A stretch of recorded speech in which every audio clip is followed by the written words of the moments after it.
தமிழக அரசியல் களம் 2026 சட்டமன்ற தேர்தலை பல அதிரடி மாற்றங்களை சந்தித்து வருகிறது.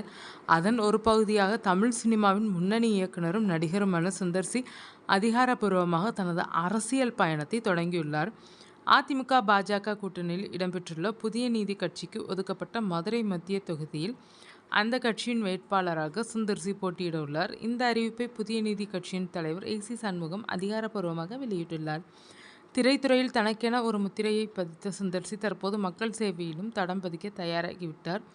புதிய நீதி கட்சியின் வேட்பாளராக இருந்தாலும் அவர் அதிமுகவின் அதிகாரப்பூர்வ சின்னமான இரட்டை இலை சின்னத்திலேயே களம் காணப்போகிறார். இரட்டை இலை சின்னத்தில் போட்டியிடுவது சுந்தர் சிக்கு மிகப்பெரிய பலமாக அமையும் என்றும் இதன் மூலம் கிராமப்புற மற்றும் நகர்ப்புற வாக்காளர்களின் ஆதரவை எளிதில் பெற முடியும் என்றும் அரசியல் நோக்கர்கள் கருதுகின்றனர். மதுரை மத்திய தொகுதி தற்போது தமிழகத்தின் மிக முக்கியமான நட்சத்திர தொகுதியாக மாறியுள்ளது. ஏனெனில் இத்தொகுதியில் தற்போது திமுகவின் முக்கிய அமைச்சர்களில் ஒருவரான பிடிஆர் பழனிவேல் தியாகராஜன் எம்எல்ஏவாக பதவி வகித்து வருகிறார்.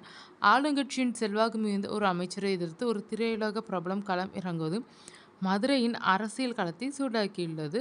கோயில் நகரம் என்று அழைக்கப்படும் மதுரையில் அமைச்சரின் நிர்வாக திறமைக்கும் சுந்தர்சியின் மக்கள் செல்வாக்கிற்கும் இடையே ஒரு கடுமையான போட்டி நிலவும் என்பது ஐயமில்லை. இயக்குனர் மற்றும் நடிகராக பல கருத்துக்களை தனது திரைப்படங்கள் மூலம் வெளிப்படுத்திய சுந்தர்சி இப்போது நேரடியாக தேர்தல் களத்தில் குதித்திருப்பது இளைஞர்கள் மத்தியில் ஒரு எதிர்பார்ப்பை ஏற்படுத்தியுள்ளது.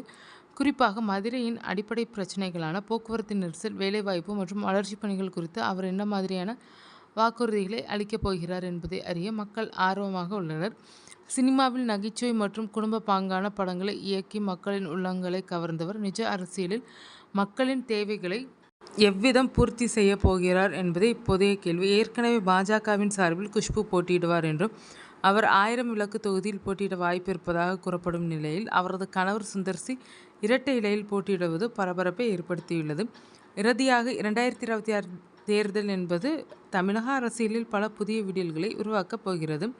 சுந்தர் சி போன்ற திரையுலக ஆளுமைகள் அரசியலுக்கு வருவது மாற்றத்தை விரும்பும் மக்களுக்கு ஒரு புதிய வாய்ப்பாக அமையும்.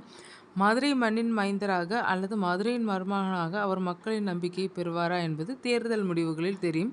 தடையற்ற பிரச்சாரம் மற்றும் தெளிவான தேர்தல் வியூகங்கள் மூலம் சுந்தர் சி தனது முதல் அரசியல் வெற்றியை மதுரையில் பதிவு செய்வாரா என்பதை தமிழகமே உற்று நோக்கிக் கொண்டிருக்கிறது.